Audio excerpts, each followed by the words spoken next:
CASAT Podcast Network.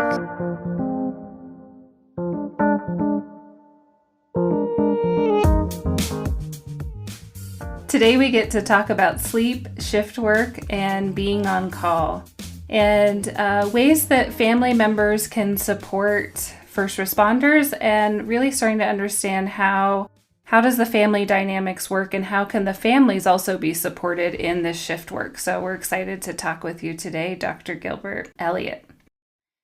So what are the most important facts about sleep that our listeners need to be aware of?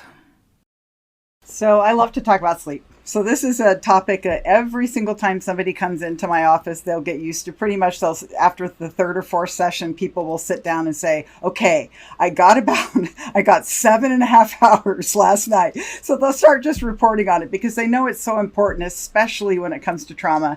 But in particular, because of the type of work first responders do, sleep is going to be an issue. And it's going to be a topic that's really important for families to have an ongoing, regular discussion about. So first of all, most people need somewhere between 7.5 and 9 hours. If someone were to tell you that they need less than 7.5, they're probably absolutely fooling themselves, or they've read something that says that there's a rare person who needs less. And but what we know is that you're going to suffer if you are getting much less than 7.5, and then also just learning yourself, which we'll talk about a little bit later on in this podcast. So my favorite study about this, just to illustrate just some of the facts about sleep. So there's this study, and I can look it up and then send you a link to like where this study was done. So they basically divided people into 4 groups. So the first group, they had them stay awake for 72 hours, and they tested them on a regular basis to see how their performance was each hour, 2 hours, whatever, during that 72 hours of being kept awake. The second group was kept awake they only got 4 hours of sleep a night for 2 weeks. The third group got 6 hours a night for 2 weeks. And the fourth group got 8 hours a night for 2 weeks, right? So that's the 4 groups. So this is what the results found. All this testing that they did with these 4 groups of people. 8 hours of sleep a night, the people actually were able to maintain a very, very stable and an almost perfect performance across those 2 weeks, every single day of those 2 weeks. The thing that they started to notice about the other 3 groups is they actually figured out that they were doing this thing called micro sleeps. And what that means is that a person is actually technically falling asleep for just mere seconds, but they are not aware that they have actually fallen asleep. So they call them micro sleeps. And so what they discovered with these 2 groups is so at 24 hours for the 72-hour group, at 24 hours awake, their lapses in concentration, so their missed responses, increased by over 400%. So that's kind of like mind-blowing. So then there's the 4-hour group, 4 hours a night group. So after 4 hours of sleep for 6 nights, the 4-hour a night group was performing as if they had been awake for 24 hours straight. So that's just 6 nights in. And by day 11, as if they were awake for 48 hours straight. And their performance continued to degrade every day thereafter. And they believed had they continued the experiment, they would have continued to degrade. The 6-hour a night group also experienced severe degradation of their performance. And by day 10, they were performing as if they'd been awake for 24 hours. This is 6 hours a night, which is... Many of us know people who only get 6 hours a night of sleep, and they think they are performing really, really well. And that was also one of the most important takeaways from this group of experimenters, is they said they had actually asked this group of 6 hours a night people in particular, how do you think you were performing? And what their response was, well, I noticed I wasn't doing good like the first few days, but then I adjusted and then I did just fine. That was their perception. So that's even more important, is the fact that when we're only getting 6 hours of sleep at night, our performance continues to degrade, but we're the only ones who don't know it. because we all adjust. And that to me is really, really, that's really a problem, is because we have an inability to really recognize how poorly we're performing. Every time I assign sleep as a homework assignment in therapy, and I have people come in a week later, 2 weeks later, whatever their scheduled time is, they were saying, I have so much more energy. And they're almost like shocked, like, well, yeah, that's what sleep is doing for you. So the main thing is that to really recognize too, is there really are no nocturnal humans. We don't have any physiological adaptations to be nocturnal. It isn't like if you're on graveyard for 4 years, you're eventually going to grow a second eyelid. That just doesn't happen.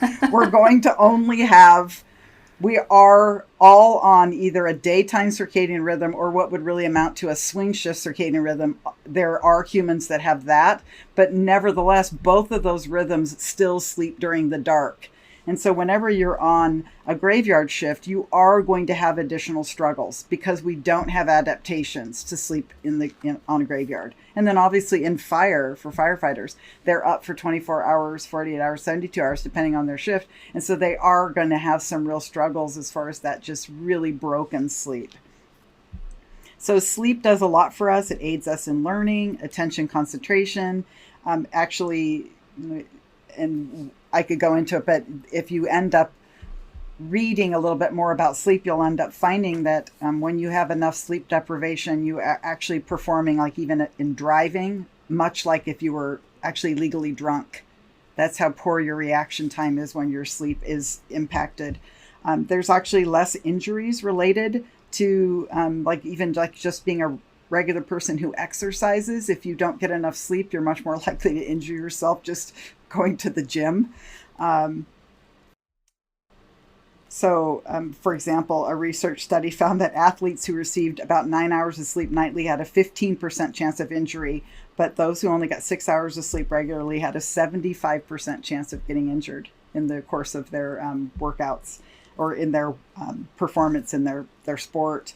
If you only get 5 to 6 hours of sleep, you're twice as likely to get in an accident. But if you get less than 4 hours of sleep, your odds actually increase 12 times that. So that's how much it impacts it. Incredible. Yes. And then obviously, there's some other things that sleep does really nicely for us. It does help with emotion regulation. So if you're not getting really good sleep, we tend to get really moody and grumpy and irritable, those kinds of things. You're going to forget a lot. You're going to make a lot more mistakes, which you then have to correct, and you're already frustrated by the mistakes. So now it's really going to be difficult. It does tend to affect our immune system over time. And also some other issues like diabetes, obesity, cancer, heart disease. Those have been linked with poor sleep, poor lifelong sleep. And certainly these are not meant to scare people, these kinds of facts. They're really meant to underline the importance of getting sleep that can end up increasing your positive functioning. It's so great because it's free. It isn't like you have to go someplace to buy a bunch of it in order to actually access it. It's great. It's something that you can just naturally do on your own, and you can learn to be better and better at it. So I love sleep. I do too. Sleep is a non-negotiable for me. I'm a 9-hour type of girl. Can't function without my 9 hours. When you talked about broken sleep for first responders, firefighters, etc., what are some of the homework suggestions you give for how to deal with these broken sleep patterns that are inherent in the work? So I would say more than anything, for people who have broken sleep, you end up having to be a lot more clear and intentional when you do have time that you actually can get sleep. So even if at work your sleep is poor, you end up having to find a process when you're at home to make sure that you're really clean about that process when you're at home. You may not be able to be when you're at work, obviously. And obviously families really can do an awful lot to help in this regard. And then also to make sure that the families are more optimized as a result of the first responder getting enough sleep, and then obviously the family as well. So It's important to create really good sleeping spaces. So making sure that the person, especially if they're day sleeping, for example, for a person who's on graveyard shift, they're going to need a really dark room. So you're going to have to get those blackout curtains and make sure. A lot of people end up just trying every different kind of face mask that they can find, and they will sometimes hit upon one that's really good. And it's interesting when you can hear officers or firefighters who talk about the face masks they like, to find it has to be quiet. And so some kind of noise canceling sort of situation. Some people do use earplugs as a result of day sleeping. Also, temperatures are really important, which is really a huge part of sleep hygiene. Your body actually needs to physiologically be at a lower temperature. So circadian rhythms, we talk about those like as far as light and dark, but also circadian rhythms have to do with temperatures. So throughout the course of a day, our temperatures actually ebb and flow. And one of our lowest temperatures is during our sleep cycle. So we need to find ways to lower our body temperature in order to go into deeper sleep, which is why that room needs to be much cooler, which might mean it needs to be on a separate air conditioner, or it needs to have some kind of separate cooling ability in the room that the day sleeper sleeps in, because that will mimic, in a sense, nighttime and that lowering of temperature. Also, a lot of people use sound screens. If you don't know what those are, you can actually download one onto your smartphone. They actually have lots and lots of ones to choose. They can be really useful to block sound. So you put the sound screen really near your ear and it'll block sound a little further away. So people will sometimes use those in addition to some kind of ear coverings. Also, I think it's really important as far as families go that everybody determines like quiet hours, and that may necessitate getting super creative. For example, I know one family which I thought was so brilliant because it just speaks to their desire for everyone to do well, is they actually had the first responders sleep at the in-laws' house or their own parents' house. So their parents had all adult children. The two parents were at work, so they would actually just go over to their parents' sleep in the spare room and then come home. And I thought, gosh, that was so clever for them to have come up with that as a solution, because that way it wasn't interfering with the rest of the family and everybody saying, how come dad's not coming out to play, or how comes mom's not coming out to play? They were able to solve the problem that way. So some families actually get really quite creative of even having the first responders sneak in the house so nobody knows they're there, and then go into that sleeping room that is kind of just a room that nobody uses anyway. And then, and also you really want to working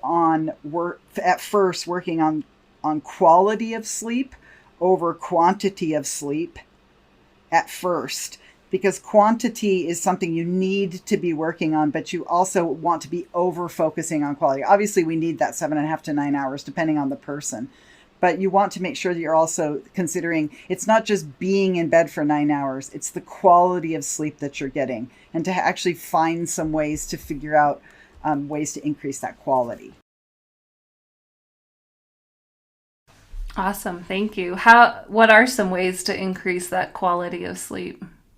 So some of the things that really speak most effectively to quality are all of the things that have to do with sleep hygiene. So really what's interesting is most of us, and I actually even said something about, it's a natural thing to do. Yes, it's natural, because you can only keep a person awake for so long, and they're going to just have to fall asleep, because we have to. It's essential part of our survival.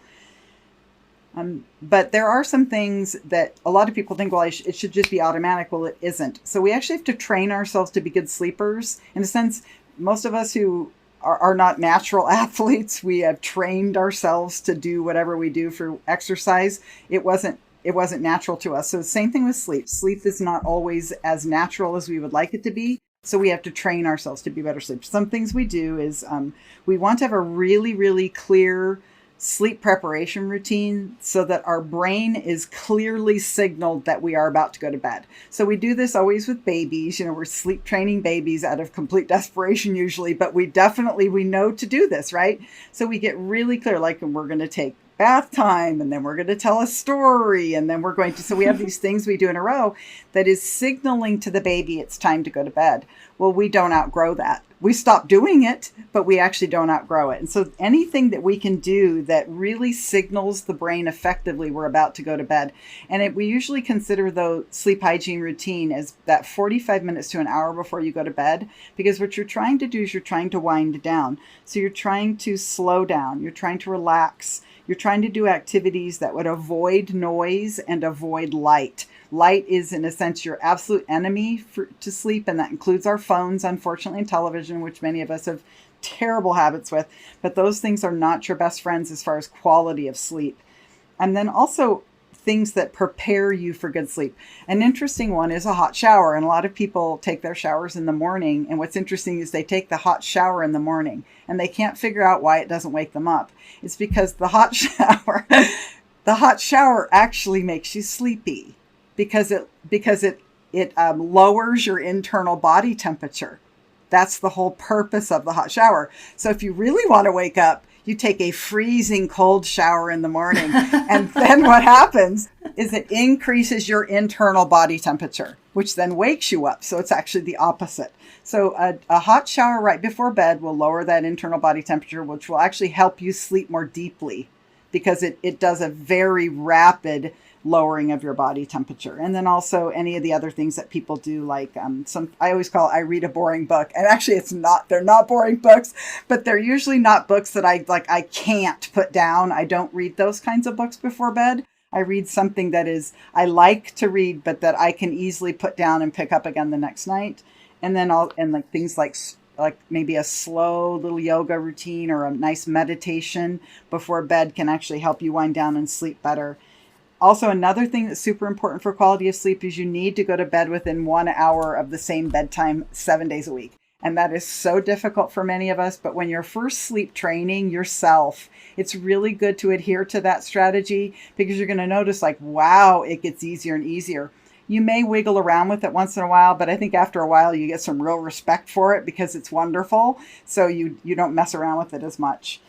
Also, you really want to avoid alcohol or caffeine, actually nicotine and chocolate, interestingly. Be too close to bedtime, because those things can actually make it so that you cannot fall into deep enough levels of sleep. Each of those substances have different chemicals that are introduced into the body that disrupt different phases of sleep. For example, caffeine disrupts the fall asleep part of sleep. Now, you may be able to fall asleep, but you don't go into deep sleep. You stay in shallow sleep, so until enough of the caffeine wears off, because it actually blocks adenosine receptors in the brain, that's that fall asleep chemical that we need. If you have insomnia, which I'm not going to be talking about today, that's something you can look up. There's many different types of insomnia, but if you have any of the types, you really want to avoid naps. Some people love naps. It's kind of their little indulgence. But if you're having a hard time getting a really restful night's sleep, you want to avoid naps at first, and then maybe reintroduce them to see if you can take one and have it not go south on you and disrupt your evening sleep. And also you do want to beware of exercise too close to bed, because for some people it activates us so much. And again, it increases our body temperature, which is why we have a hard time falling asleep. So some people are more vulnerable to that than others. That's kind of a personal thing. I am one of those people. And so you want to look at that. And also another thing that can really be helpful is get sun exposure every day. And I'm not talking about sunburn or lay out in the sun every day. It's just being out in the sun and looking towards the horizon as the sun is coming up will actually reset your circadian clock. So it will have a tendency to make you sleepy earlier in the evening. So you actually want to be physically outdoors. It's very difficult to get enough of that, like staring outside through a window. And we're actually very fortunate here in Nevada, not in every place. Like here, you could probably get a good dose in 5 minutes, 10 minutes max, maybe. In some other places where there's a lot of cloud cover, it's going to be a little bit more difficult. But that's an interesting one that, and you can actually utilize this little science, is what it really is, neuroscience, to help you with jet lag too. But that's a whole different topic, which I'm not good at. So someone else can do that podcast. I love this idea of sleep training ourselves, just like we would a baby. That's such a great analogy. It's interesting how it seems like it's more, there's a lot of things that are suggested, but you have to find your kind of bandwidth in that, like what works for you and your adjustment. But I love how when we had kids, it was always, what is it? Bath, bottle, bed, right? And you think they grow out of it at some point, but really, like, we need to do that. Something similar, maybe it's not bath, bottle, bed, but something similar, and find kind of what works for you in that place. That's interesting. Absolutely.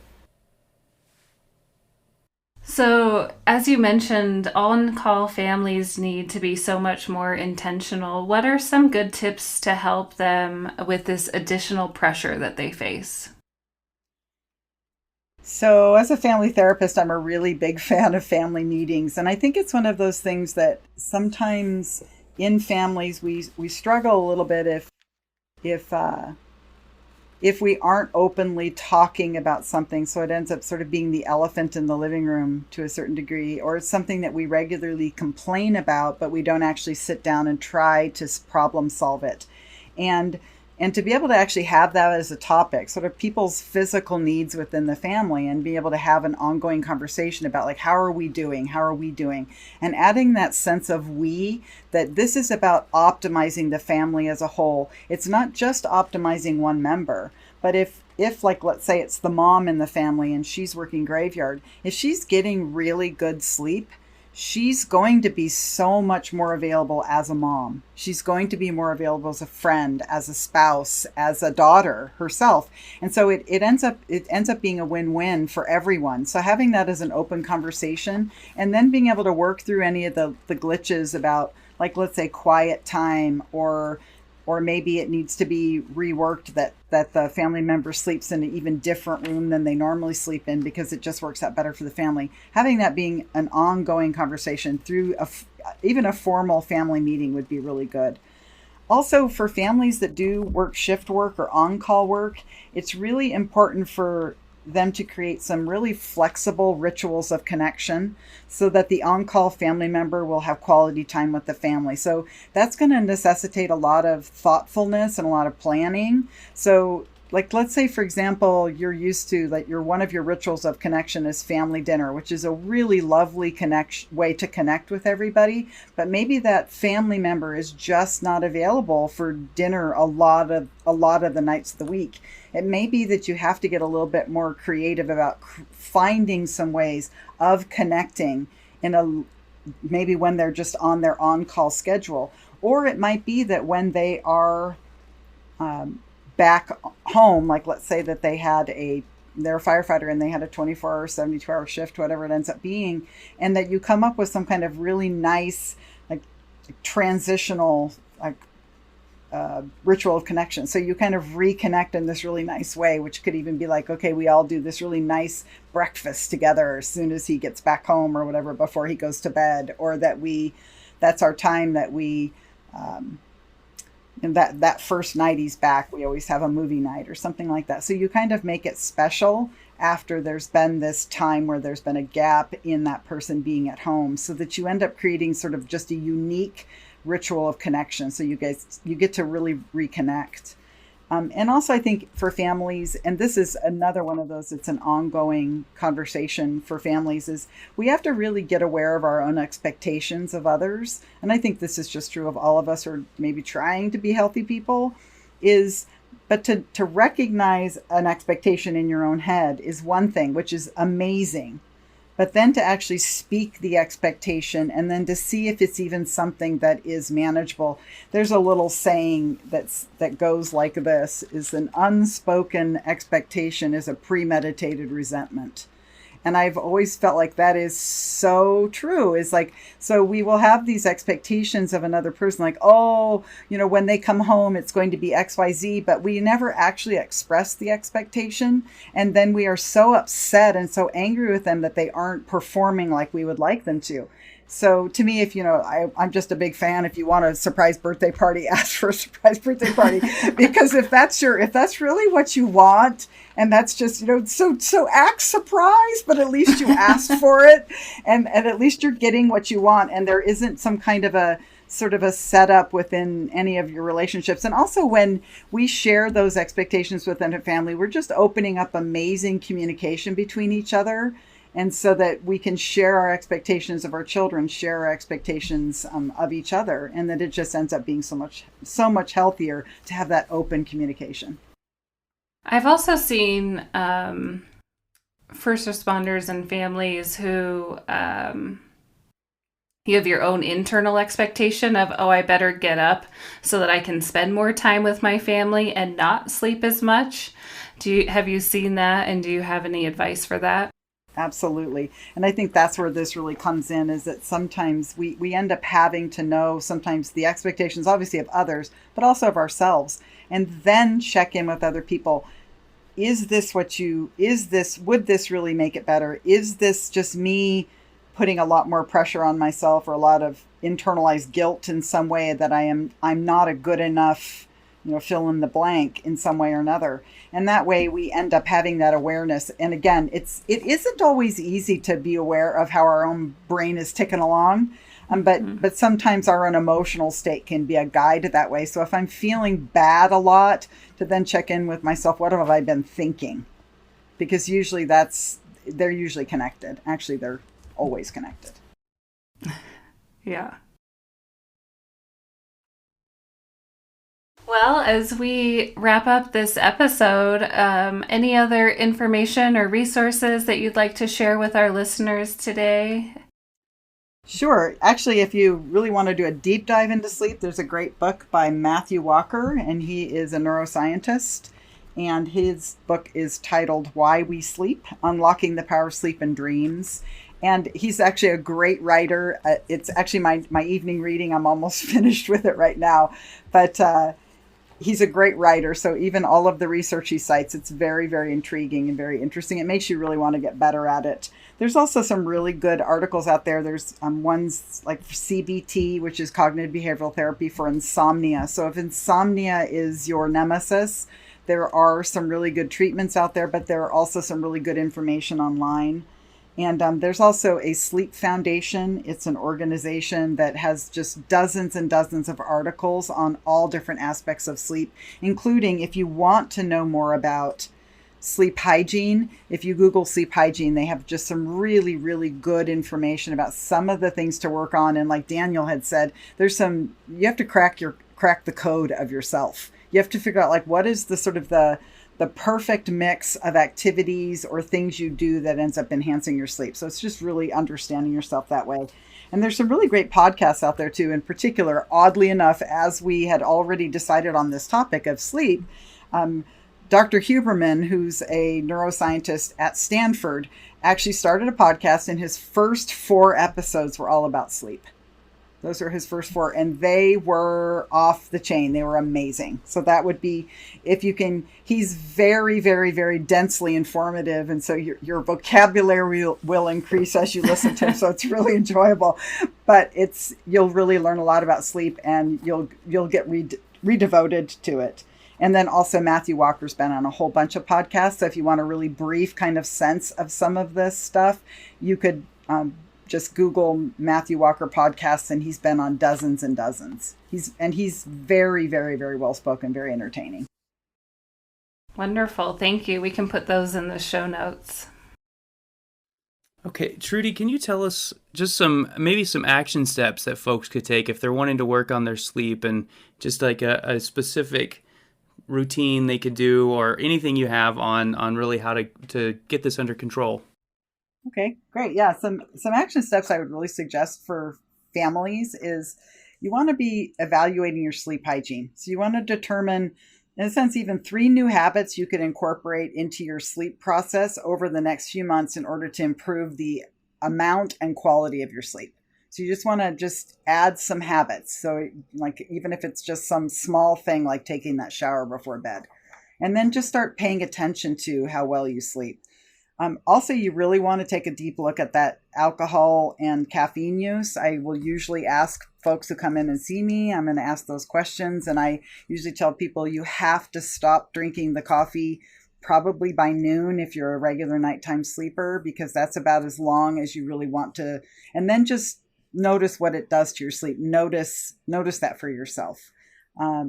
Because you do want to have that restful sleep, not just you're in bed and you're technically asleep, but you're not doing deep sleep. Also, you might want to consider meditating before bed. If you've never meditated before, trust me, you're going to suck at it, because I sucked at it really, really badly when I first started. I don't even know if I could cobble together 30 whole seconds of attention on it. But all you do is you just let, if your brain drifts away, come back to it. There are lots of apps for meditation, but my favorite, honestly, is YouTube. And so I just YouTube guided meditation, and hundreds and thousands of them pop up. And so I'll pick one that's maybe 15, 20 minutes long, but I'm only going to do maybe 5-10 minutes of it. And it's just so that you can learn to slow your brain down. That's the whole process, which can actually really enhance sleep. And then also schedule regular time to check in with each other to make sure everyone in the family feels supported physically and emotionally due to those fluctuating, very, very different schedules. That's great. I love that. So folks that are listening, and if this is something you want to tackle, I imagine most people, sleep is something you want to tackle, taking those action steps, which we can have listed in our show notes as well, and working through those and working through them as a family. Seems like that theme comes up over and over, and checking in. That's great. Thank you so much, Trudy. You're welcome. This was such a informative, and I'm thinking too, just, I can't imagine dealing with sleep and working as a first responder. I mean, sleep is difficult enough, as whatever a normal life is. But, we talk about with college students and working families and how difficult sleep is. But then you add in the night shifts and the long shifts and the on-call. And so such a massive, topic to tackle. But also, I think just like, you were saying, it's important to talk about it. There's a lot of myths around it. And I think the information you had today was great. And just for me, it's always, what I love about these podcasts is it's a place to start digging too. Like, I'm getting tons of information from what you're sharing, but I'm also taking notes of like, okay, I'm going to read this and look here and look here. And so really fascinating. Thank you so much for everything you brought today and all the resources. It was good. Enjoyed it. Yeah, thank you so much. You're welcome. It was fun. Thank you for listening to CASAT Conversations. We value and appreciate your time. Please share with us any comments, feedback, and ideas you have for future episodes. Please email us at learning@casat.org. Please visit our webpage for additional information, show notes, and relevant topics at casatondemand.org/CASAT Conversations. This podcast has been brought to you by the CASAT Podcast Network, located within the Center for the Application of Substance Abuse Technologies at the University of Nevada, Reno. For more podcasts, information, and resources, visit CASAT.org.